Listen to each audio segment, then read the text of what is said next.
कंस को पता भी चल गया कि जन्म कहां लिया है, किसके यहाँ, नंद और यशोदा के यहाँ मेरा काल पल रहा है। कंस को चिंता हुई। कंस ने फिर सोचा कि कन्हैया को मारना है। कंस ने सुदर्शन को भेजा। सुदर्शन एक दैत्य था। सुदर्शन को भेजा, सुदर्शन भी मारा गया। शंखचूड़ को भेजा, शंखचूड़ भी मारा गया। अरिष्टासुर को भेजा, अरिष्टासुर भी मारा गया। एक केसी नाम का दैत्य था, कहने लगा अब हम जाएंगे। कंस ने कहा सारे मारे गए, अब तुम? बोले हम उससे कोई कम नहीं है, वो भी केसी और हम भी केसी। नाम था केसी। बोले वो तुम तो केसी ठीक है, वो केसी? बोले हमारा नाम भी है केसी और उसका नाम भी है केसी। कैसे? उसका नाम कृष्ण चंद्र, तो वो भी केसी और हम भी केसी, तो दोनों किसी से कम नहीं है, हम जाएंगे। कन्हैया ने केसी का भी उद्धार कर दिया। अब कंस सोचने लगा अब किसको भेजें, सारे सैनिक एक एक करके मरते जा रहे हैं। इतने में नारद जी पहुंच गए। कहने लगे कंस तुम एक एक करके सारे दैत्यों को वहां पहुंचा रहे हो और एक एक करके तुम्हारे सारे दैत्य सारे सैनिक मारे जा रहे हैं। ऐसे में तुम कन्हैया का कुछ नहीं बिगाड़ पाओगे। तो बोले महाराज और क्या करें? बोले अपने घर में हर कोई शेर होता है। अपने घर में हर कोई शेर होता है। कहते हैं ना असली शेर है तो बाहर निकल। घर में तो हर कोई शेर होता है। तो बोले तुम कितने भी दैत्यों को वृंदावन पहुंचा दो। अरे वहां सारे ग्वाल बाल हैं, कन्हैया के मित्र हैं, सब मिलके तुम्हारे दैत्यों को मार देते हैं। अगर मारना है तो अब ऐसा करो कन्हैया को उसके घर में नहीं अपने घर में बुलाओ और योजनाबद्ध तरीके से कृष्ण और बलराम का वध कर दो। अब कंस ने अक्रूर जी को बुलाया। क्यों? क्योंकि कोई और बुलाएगा तो कृष्ण और बलराम आने वाले नहीं हैं। और अक्रूर जी कृष्ण बलराम के चाचा जी लगते हैं। तो कहा जब चाचा जी जाएंगे और भतीजों को कहेंगे तो वो जरूर आ जाएंगे। नारद जी ने कहा तुम एक काम करो, एक बढ़िया बड़े मेले का आयोजन करो। क्योंकि वृंदावन में कोई मेला वेला लगता नहीं है गांव में, तो मथुरा में सुंदर मेले का आयोजन करो और अक्रूर को भेजो। वो कृष्ण और बलराम को कहेंगे कि तुम्हारे मामा जी ने मथुरा में सुंदर बड़ा मेला का आयोजन किया है, तुम हमारे साथ मेला देखने के लिए चलो। और अक्रूर बहला फुसलाकर कृष्ण बलराम को लेकर आएंगे और तुम देश विदेश से बड़े बड़े योद्धाओं को बुलाओ, बड़े बड़े दैत्यों को बुलाओ और योजनाबद्ध तरीके से कृष्ण और बलराम का वध करवा दो। आज कंस ने अक्रूर जी को भेजा। अक्रूर जी रथ में विराजमान होकर वृंदावन पहुंच गए। जब वृंदावन पहुंचे तो कृष्ण और बलराम गैया चरा के आए हुए थे। जैसे ही अक्रूर जी ने कृष्ण और बलराम को देखा तो उनके चरण पकड़ लिए, सारी बात बताई। बोले कृष्ण बलराम तुम्हारे मामा जी ने, राजा कंस ने एक मेले का आयोजन किया है और मेले का आयोजन इसलिए किया है कि उनने एक योजना बनाई है कि मैं तुम्हें लेकर मेला दिखाने ले जाऊं और वो बड़े बड़े सैनिकों को वहां पे बुलाया है। वहां पे मल्लयुद्ध होगा और युद्ध में तुम्हें ललकारेगा और तुम्हें उनसे लड़वा के योजनाबद्ध तरीके से तुम दोनों का वध कर देगा। कन्हैया ने कहा चाचा जी हम आपके साथ मेला देखने जरूर चलेंगे, लेकिन आप ये बात मैया यशोदा को और नंद बाबा को मत बताना। अगर मैया यशोदा को और नंद बाबा को आपने ये बात बता दी तो मैया यशोदा मुझे यहाँ से जाने नहीं देगी, क्योंकि मैया यशोदा मेरे बिना एक पल भी नहीं रह सकती है। कहा ठीक है नहीं बताएंगे। अक्रूर जी ने नंद और यशोदा से मिले। नंद यशोदा ने अक्रूर जी की खूब सेवा की, खूब स्वागत सम्मान किया, सुंदर भोजन बनाकर खिलाया। रात्रि का समय हो गया था। जब सोने का समय हुआ तो कृष्ण और बलराम ने कहा, मैया आज हम चाचा जी के साथ में सोएंगे। चाचा जी बहुत दिनों के बाद आए हैं। हमने चाचा जी के साथ में काफी दिनों से मिला नहीं है, तो चाचा जी से बातें करेंगे और चाचा जी के साथ में सोएंगे। यशोदा और नंद बाबा ने कह दिया ठीक है चाचा जी के साथ सो जाओ। आज सारी बातें अक्रूर जी ने कन्हैया जी को बताया। जब सुबह हुई तो कृष्ण और बलराम मैया यशोदा से नंद बाबा से कहने लगे, मैया चाचा जी हमें लेने के लिए आए हैं। मथुरा में एक बहुत बड़े मेले का आयोजन हुआ है और हमने अभी तक किसी प्रकार का मेला नहीं देखा है, तो मैया हम चाचा जी के साथ में मेला देखने के लिए जाएंगे। मैया ने कहा मैं तुझे जाने नहीं दूंगी, तू बहुत नटखट है, तू अकेले नहीं जाएगा। कन्हैया कहने लगे मैया हमने मेला नहीं देखा, हम मेला देखने जाएंगे, हम मेला देखने जाएंगे। मैया यशोदा ने कहा तेरे बाबा से पूछ ले। कन्हैया बाबा के पास पहुंच गए। बाबा हम मेला देखने जाएंगे। कन्हैया ने कहा देख बेटा तू बहुत नटखट है, मैं तुझे अकेला नहीं जाने दूंगा। अच्छा ठीक है तुमने मेला नहीं देखे हो तो एक काम करो बेटा बलराम, तुम थोड़े समझदार हो, तुम कन्हैया के साथ में जाओ क्योंकि तुम थोड़े समझदार हो। ये नटखट है, पता नहीं कहां क्या कर दे, और वो दूसरा नगर है, अपने एक नगर में कहीं भी कुछ भी कर लिया चल जाता है। अगर वहां करोगे और कुछ ऊंच नीच हो गई तो बलराम बेटा तुम कन्हैया के साथ में जाओ। कन्हैया को साथ में अक्रूर चाचा के साथ में भेज दिया। अक्रूर जी मन में विचार करने लगे मैं कृष्ण और बलराम को लेके जा रहा हूं, इतने छोटे छोटे बालक अब मैं ले जाऊंगा और कंस इनका वध करवा देगा। डरते हुए ले जा रहे हैं। कन्हैया समझ गए चाचा जी डर रहे हैं। रास्ते में अक्रूर जी ने रथ रोका, कहने लगे कन्हैया बलराम बेटा तुम रथ में बैठो, हम थोड़ा यमुना जी में स्नान कर लें। अक्रूर जी यमुना जी में स्नान करने के लिए गए और जैसे ही एक डुबकी लगाई मन में सोच रहे थे कि मैं इन्हें ले जाऊंगा और कंस इन्हें मरवा देगा। जैसे ही डुबकी लगाई तो वही जल के अंदर कृष्ण और बलराम अक्रूर जी को दिखाई देने लगे। तुरंत बाहर निकलकर देखे तो कृष्ण बलराम रथ में बैठे हुए हैं। पुनः डुबकी लगाई तो फिर कृष्ण बलराम जल में दिखाई दे रहे हैं। बाहर निकले तो देखा कृष्ण बलराम रथ में बैठे हैं। जैसे ही तीसरी डुबकी लगाई तो कन्हैया ने चतुर्भुज रूप में शंख चक्र पद्म गदा इत्यादि हाथ में लेकर सुदर्शन चक्र लेकर मुरली बजाते हुए आज अक्रूर जी को दर्शन दिया। कहा चाचा जी चिंता मत करो, ऐसे 1000 कंस भी आ जाएं तो हमारा कुछ बाल भी बांका नहीं कर सकते हैं।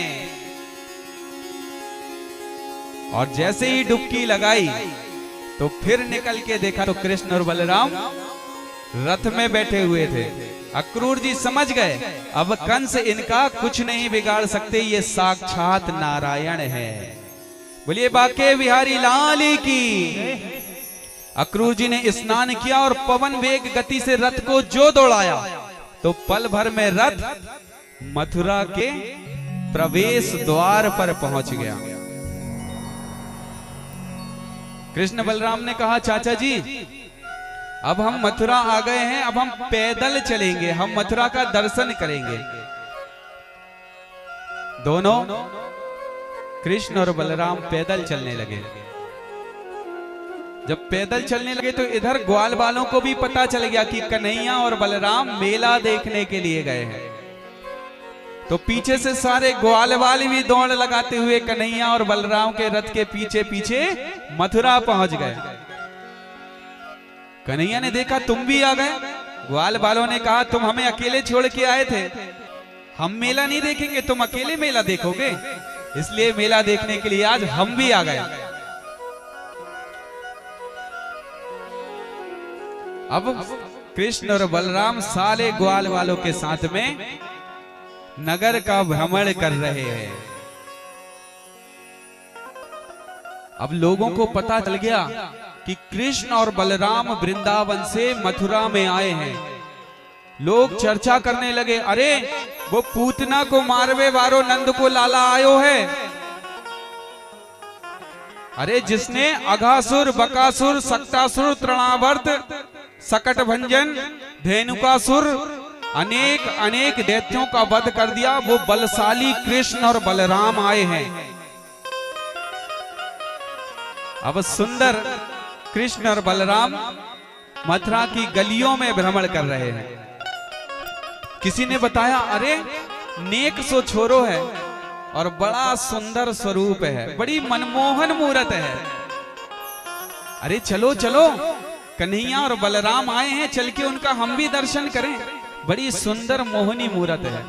तो आज सारे लोग, मथुरा के लोग, कोई देखने आया है कि कृष्ण बलराम कैसे बलशाली हैं, जिन्होंने बड़े बड़े योद्धाओं का वध कर दिया। कुछ देखने आए हैं छोटो सो छोरा जिसने बड़े बड़े दैत्यों का वध कर दिया। कुछ देखने आए हैं सुंदर मोहनी मूरत, बड़ा प्यारा श्रृंगार है, बड़ी प्यारी मुस्कान है, बड़ी सुंदर बंसी बजाता है। चलो चलो, सब चल के आज कृष्ण बलराम का दर्शन करेंगे। और आज सारे लोग कृष्ण और बलराम का दर्शन कर रहे हैं, उनके सुंदर श्रृंगार का दर्शन कर रहे हैं, उनके कटीले नैनों को देख रहे हैं। कृष्ण बलराम निकल रहे हैं, ऊपर से गोपियां, महिलाएं अपने अपने छतों में खड़े होकर देख रही हैं। कन्हैया ऊपर देखते तो गोपियां कहती हैं, अरे देख वो मुरली वाला मुझे देख रहा है। तो बाजू वाली कहती, तुझे नहीं देख रहा है, वो तो मुझे देख रहा है। और सारे आज कन्हैया के सुंदर श्रृंगार का दर्शन कर रहे हैं। और कन्हैया का सुंदर श्रृंगार कैसा है?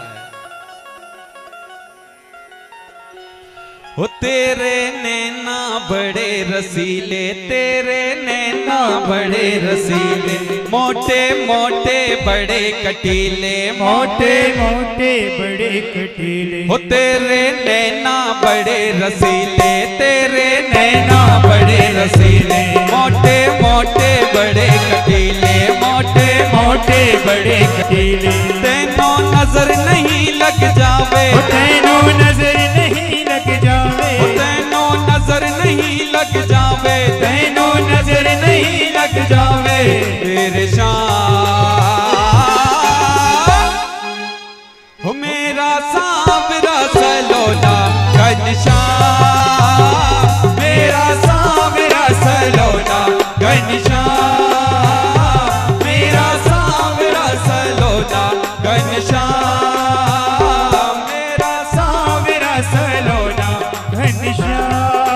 ओ तेरे नैना बड़े रसीले, तेरे नैना बड़े रसीले, मोटे मोटे बड़े कटीले, मोटे मोटे बड़े कटीले। तेनों नजर नहीं लग जावे, तेनों नजर नहीं लग जावे, तेनों नजर नहीं लग जावे, तेनों नजर नहीं लग जावे। मेरे ऐसे नहीं, मीठी मीठी तालियों के साथ सभी लोग कहेंगे, मीठी मीठी तालियों के साथ। क्या कहना है? ओ मेरा सांवरा सलोना घनश्याम, मेरा सांवरा सलोना घनश्याम, मेरा सांवरा सलोना घनश्याम।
आशिक को तड़पाना ये तो अच्छी बात नहीं है। सच्चे आशिक को तड़पाना ये तो अच्छी बात नहीं है। सच्चे आशिक को तड़पाना ये तो अच्छी बात नहीं है। सच्चे आशिक को तड़पाना ये तो अच्छी बात नहीं है। ये भी मैंने माना मेरे जैसे और कई हैं। ये भी मैंने माना मेरे जैसे और कई हैं। सुन मुरली की ये ताने, सुन मुरली की ये ताने, सब हो गए हैं दीवाने, सब हो गए हैं दीवाने मेरे शाह। हो मेरा सावरा सलोना घनश्याम, मेरा सावरा सलोना घनश्याम, मेरा सावरा सलोना घनश्याम, मेरा सावरा सलोना घनश्याम।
बाके बिहारी लाल की। मैंने तेरी प्रीत में आके मोहन छोड़ी दुनियादारी, मैंने तेरी प्रीत में आके मोहन छोड़ी दुनियादारी। हो पहले प्रीत लगा के मोहन अब करते होशियारी, पहले प्रीत लगा के मोहन अब करते होशियारी। मैं तो गली गली में हो गई, मैं तो गली गली में हो गई, मैं तो गली गली में हो गई, मैं तो गली गली में हो गई बदनाम। हो मेरा सावरा सलोना घनश्याम, मेरा सावरा सलोना घनश्याम, मेरा सावरा सलोना घनश्याम, मेरा सावरा सलोना घनश्याम। तेरे नैना बड़े रसीले मोटे मोटे बड़े कटीले, तेरे नैना बड़े रसीले मोटे मोटे बड़े कटीले। तेरे नैना बड़े रसीले मोटे मोटे बड़े कटीले, तेरे नैना बड़े रसीले मोटे मोटे बड़े कटीले। तेनो नजर नहीं लग जावे, तेनो नजर नहीं लग जावे, तेनो नजर नहीं लग जावे, तेनो नजर नहीं लग जावे मेरे शाह।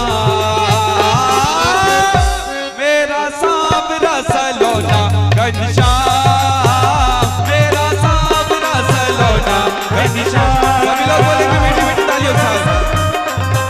हो मेरा सावरा सलोना घनश्याम, मेरा सावरा सलोना घनश्याम, मेरा सावरा सलोना घनश्याम, मेरा सावरा सलोना घनश्याम, मेरा सावरा सलोना घनश्याम, मेरा सावरा सलोना घनश्याम, मेरा सावरा सलोना घनश्याम।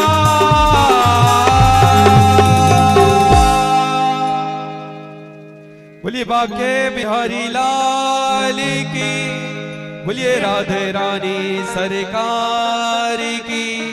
बोलिए श्रीमद् भागवत महापुराण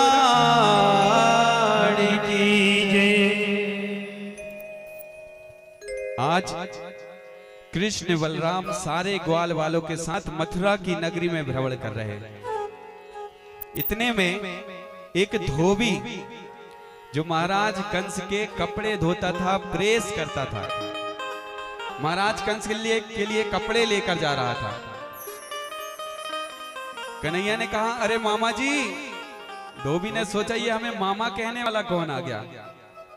पीछे पलट कर देखा, हमें मामा किसने कहा? बोले मामा जी हमने कहा। मामा जी बोले रे हम तुम्हारे मामा जी कहां से हुए? बोले जो इस नगर के राजा है ना महाराज कंस, हम उनके भांजे हैं, वो हमारे मामा जी हैं। और हमारे मामा गांव के जितने लोग हुए तो मामा गांव के सारे लोग मामा जी हो गए। हमारे भी मामा गांव के जितने भी लोग हैं वो सब मामा लगते हैं। तो मामा गांव के जितने भी लोग हुए तो कन्हैया जी के मामा। बोले हमारे मामा गांव के आप, तो जैसे हमारे कंस मामा वैसे आप मामा। तो बोले हाँ बोलो क्या बात है? बोले मामा जी ये कपड़े कहाँ लेकर जा रहे हैं? बोले ये महाराज कंस के राजसी वस्त्र हैं, सोने चांदी हीरे मोतियों से जड़े हुए वस्त्र हैं, महाराज कंस की सेवा में जा रहे हैं। बोले मामा जी हम भी महाराज कंस के भांजे हैं, और देखो हम तो कितने सुंदर सजे हुए हैं, मैया यशोदा ने हमें बड़ा सुंदर सजाकर भेजा है। लेकिन जो हमारे साथ ग्वाल बाल आए हैं ना, इनके कपड़े थोड़े फटे पुराने हैं। अब बताओ मामा जी के घर जा रहे हैं, इतने बड़े हमारे मामा जी राजा हैं, और हम तो ठीक है हमारे साथ में ये ग्वाल वाले जाएंगे तो लोग क्या सोचेंगे, मामा जी क्या सोचेंगे? हमारे भांजे के मित्र ऐसे फटे पुराने गंदे कपड़े पहनकर आए। मामा जी ये कपड़े हमें दे दो ना, तो हम लोग भी पहन के मामा जी के घर जाएंगे। धोबी गुस्सा हो गया, अरे तुम गैया चुराने वाले ग्वाल बाल, तुम महाराज कंस के कपड़े पहनोगे। अनेक अनेक प्रकार से ग्वाल वालों को, कृष्ण को, बलराम को गाली देने लगा।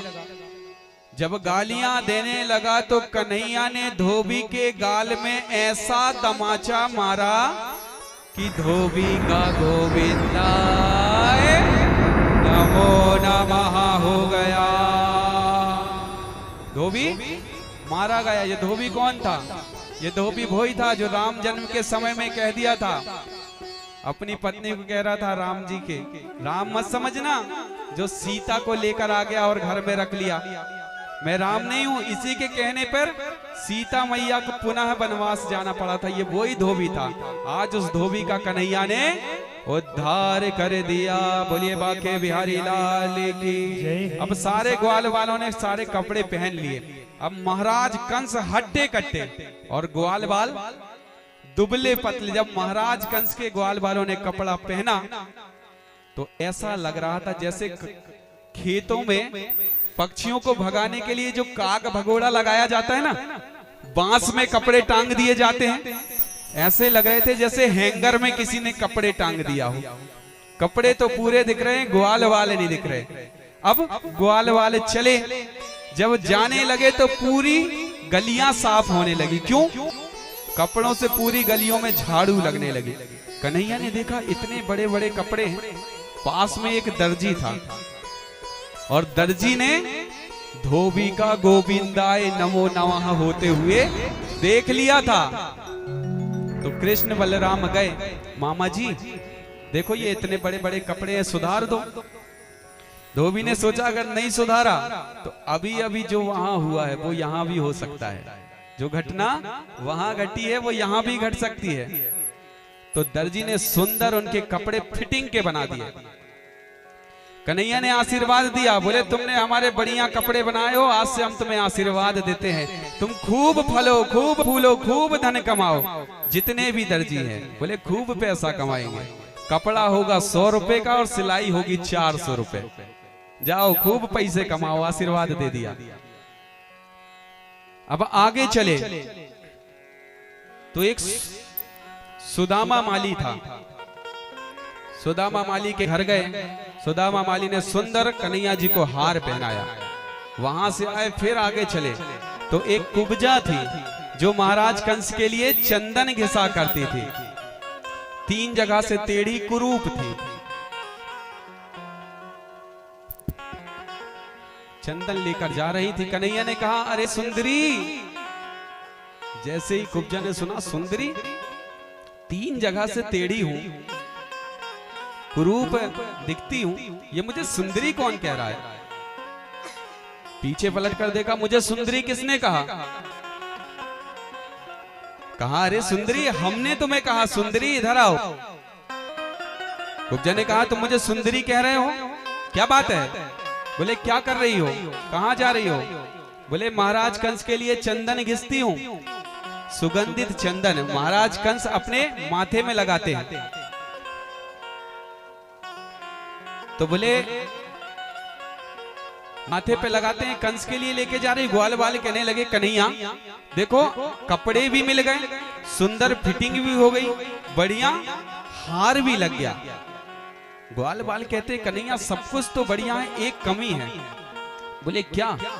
बोले, जैसा व्यास जी ने चंदन लगाया हुआ है ना, ऐसा थापक थुआ चंदन व्यासी जी जैसा हमें भी लग जाए तो मजा आ जाए।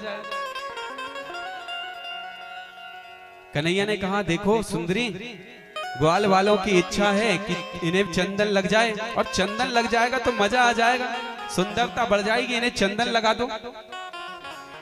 जब हमारे बिहारी जी की कृष्ण कन्हैया की सुंदर मोहनी मूरत उस कुब्जा ने देखा तो मोहित हो गई। कहा, हाँ मैं तुम्हें चंदन जरूर लगाऊंगी। कुब्जा ने सारे ग्वाल वालों को सुंदर चंदन लगाया, और देखते ही देखते कन्हैया उस कुब्जा के पास गए। कुब्जा के पैरों में अपना पैर रख दिया, कुब्जा की होठ में अपना हाथ रखा, दाढ़ी में हाथ रखा। बलराम जी कहने लगे, कन्हैया जो अपनो ब्रज नाए मथुराए, कछु ऊंच नीच नाए करियो, ब्रज में चल जाता है, यहां चलबे वारो नाए। अब कन्हैया ने जैसे ही पैर में पैर रखा, दाढ़ी में हाथ रखा, बलराम जी ने अपना चेहरा घुमा लिया। कन्हैया देख, ये क्या कर रहा है, अपना ब्रज नहीं है। और देखते ही देखते मेरे कन्हैया ने दाढ़ी में हाथ रख के जो जोर का झटका मारा, तो 3 जगह से टेढ़ी कुब्जा सुंदर रूप धारण कर गई। बोलिए बाके बिहारी लाल की। अब कन्हैया कंस के महल की ओर जाने लगे। इधर कंस ने बड़ी युद्ध की तैयारी करके रखा था, देश विदेशों से बड़े बड़े योद्धाओं को बुलाया था। एक कुवलिया पीड़ नाम का हाथी था जिसमें 10,000 हाथियों का बल था। उसे खूब सारी शराब पिलाई, और महावत जो हाथी चलाता है, हाथी में बैठ के हाथी का संचालन करता है, उसे महावत कहते हैं। महावत को आदेश दिया, इसे खूब शराब पिलाओ, मदमस्त कर दो। और जैसे ही कृष्ण और बलराम आए तो हाथी के पैरों के नीचे दबाकर उन दोनों का वध कर देना, मार डालना। कृष्ण बलराम जैसे ही दरवाजे में पहुंचे तो कुवलिया पीड़ हाथी ने अपना पैर उठाया, कृष्ण बलराम को दबाना चाहा। जैसे ही पैर रखा, कन्हैया खसक के बगल में हो गए, बच गए। फिर दूसरा पैर उठाया, फिर खसक के बगल में हो गए। ऐसे ऐसे खूब मारना चाहा, और देखते ही देखते बलराम जी ने उसके दोनों सामने के दांतों को उखाड़ दिया। कन्हैया ने उसकी सूंड को पकड़ा और 3 चक्कर घुमा के आसमान में ऐसा उछाला कि उस कुवरिया पीड़ हाथी का गोविंदाय नमो नमः हो गया। बोलिए बाके बिहारी लाल की। अब अंदर महल में प्रवेश कर गए, जहां पर कंस का एक धनुष रखा हुआ था। सैनिकों से कहने लगे, ये धनुष किसका है? बोले ये महाराज कंस का धनुष है। बोले हम इसको थोड़ा छू के देख लें। बोले छू के नहीं, दूर से देखो।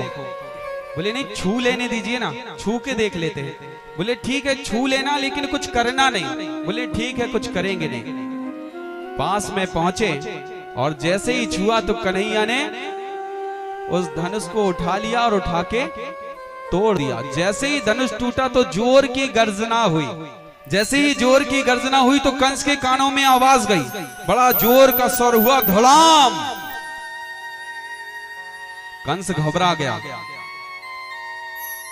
कंस को पता था जिस दिन ये धनुष टूट गया उस दिन मेरी मृत्यु हो जाएगी। डरने लगा कि शायद अब मुझे मारने वाला आ चुका है। कंस घबराता हुआ बाहर निकला। पूरा मल्ल युद्ध का आयोजन किया हुआ था। देश विदेश से बड़े बड़े योद्धा आए थे, बड़े बड़े पहलवान, बड़े बड़े राक्षस आए हुए थे। कन्हैया उस मल्ल युद्ध में पहुंचे तो वहां पे चाड़ूर और मुष्टिक नाम के दो बलवान दैत्य थे। उन्होंने जैसे ही कृष्ण बलराम को देखा तो चिल्लाने लगे, अरे कंस, अरे बलराम, तुमने महाराज कंस के अनेक अनेक सैनिकों को मार दिया। तुम बड़े बलवान हो, बहुत बड़े योद्धा हो। चाड़ूर कहने लगा, आकर मुझसे युद्ध कर। कन्हैया ने कहा, अरे मामा, तुम इतने बड़े योद्धा हो और हम नेक से छोरा। अब तुम इतने बड़े योद्धा हमारे साथ युद्ध करोगे, हम तुमसे जीत पाएंगे? चाड़ूर कहने लगा, कन्हैया देख, बातें मत बना। तूने इतनी बड़ी पूतना मार दी, अघासुर मार दिया, तृणावर्त मार दिया, सकटभंजन मार दिया। तू कोई साधारण बालक नहीं हो सकता। आकर मुझसे युद्ध कर। और देखते ही देखते चाड़ूर ने कन्हैया पर आक्रमण कर दिया। दोनों का जोरदार युद्ध होने लगा। वहीं पे चाड़ूर का एक भाई मुष्टिक खड़ा हुआ था। मुष्टिक कहने लगा, बलराम, तू देखता क्या है? चाड़ूर कृष्ण से युद्ध कर रहा है, तू आ मुझसे युद्ध कर। और देखते ही देखते कृष्ण और चाड़ूर का, बलराम और मुष्टिक का जोरदार घमासान युद्ध होने लगा। इतना युद्ध हुआ, कई देर तक युद्ध चलता रहा। कंस कांप रहा है कि मेरे इतने बड़े बड़े योद्धा कृष्ण और बलराम का कुछ नहीं बिगाड़ पा रहे हैं। अपने ऊंचे आसन में युद्ध को देख रहा है, डर रहा है, कांप रहा है, घबरा रहा है। दोनों का जोरदार युद्ध हो रहा है और देखते ही देखते कृष्ण और बलराम ने चाड़ूर और मुष्टिक का गोविंदाय नमो नमः कर दिया। बोलिए कृष्ण बलराम की। उसी समय सभी लोगों ने घोषणा कर दी। सब समझ गए कि इतने बड़े बड़े दैत्यों को मार दिया, यानी ये कोई साधारण बालक नहीं हो सकते। कृष्ण चाड़ूर मर्दनम कृष्णम वंदे जगत गुरु। कृष्ण जगत के गुरु हैं। कृष्ण और बलराम से बढ़कर इस संसार में कोई दूसरा नहीं हो सकता। ये साक्षात ईश्वर का अवतार है। बोलिए कृष्ण बलराम जी महाराज जी की जय हो। इधर चाड़ूर और मुष्टिक का वध किया और देखते ही देखते कृष्ण ने ऐसी छलांग लगाई कि जहां पर कंस बैठा हुआ था उस आसन में कूदकर पहुंच गए। और जैसे ही पहुंचे तो जाकर कंस का गला पकड़ लिया। कहने लगे, मामा जी, अब अपने सारे पापों को, सारे गुनाहों को याद कर लो। कंस डरने लगा। दोनों का जोरदार युद्ध होने लगा। कंस ने कृष्ण पर प्रहार कर दिया। दोनों का घमासान युद्ध होने लगा और देखते ही देखते कन्हैया ने ऊपर से कंस को नीचे पटक दिया और आकर उसकी छाती में बैठ गए। बोले, मामा जी, अब बताओ। कंस कहने लगा, कन्हैया, अरे मैं तेरा मामा हूं, तेरी माँ का भाई हूं। अरे भांजा मामा को कैसे मार सकता है? अरे तू मुझे नहीं मार, मैं तेरा मामा हूं। कन्हैया ने कहा, मामा, भूल गए वो दिन जब तूने मेरी माँ को बाल पकड़ के रथ से नीचे उतारा था? मेरी माँ भी तेरे सामने ऐसे ही गिड़गिड़ा रही थी, ऐसे ही चीख रही थी, ऐसे ही चिल्ला रही थी। अनेक निवेदन किए, खूब प्रार्थना की, लेकिन तूने मेरी माँ को माफ नहीं किया। तूने मेरी माँ को बाल पकड़ के घसीटा। मामा, अब मैं तुझे छोड़ने वाला नहीं हूँ। अब तेरे प्राण कोई नहीं बचा सकता। मामा, अब अपना अंतिम समय याद कर ले। कंस कहता है, कन्हैया छोड़ दे, मैं तेरा मामा हूँ। कन्हैया ने देखते ही देखते कंस का गला पकड़ लिया, कहने लगे मामा अब बता, मार दिया जाए या छोड़ दिया जाए, मार दिया जाए या छोड़ दिया जाए, बोल मामा बोल क्या सुलूक किया जाए। मामा याद कर ले अपने पापों को, अब तेरे पाप का घड़ा भर चुका है, अब तुझे कोई नहीं बचा सकता। और कन्हैया ने ऊपर से कंस की छाती में छलांग लगा दी और जैसे ही कंस की छाती में अपने चरण रखे और चरणों का प्रहार पड़ते ही कंस का गोविंदाय नमो नमः हो गया। बोलिए कंस मर्दन भगवान की जय हो।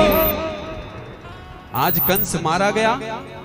कन्हैया ने अपने नाना जी को और जितने लोग जेल खाने में बंद थे उन्हें कैद से मुक्त कराया, माता पिता को छुड़ाया, अपने नाना जी को राजगद्दी में राजा बनाकर बैठाया और आज सारे ग्वाल बालों को समझाकर कन्हैया ने वापस वृंदावन पहुंचा दिया। कहा भैया अब मामा जी चले गए हैं, यहाँ राजपाट संभालने वाला कोई नहीं है, तो कुछ दिन तक हम यहाँ की थोड़ा देख रेख करेंगे, सारी व्यवस्था बना दें और उसके बाद हम वापस वृंदावन आ जाएंगे। और उस दिन से कृष्ण बलराम मथुरा में ही रहने लगे।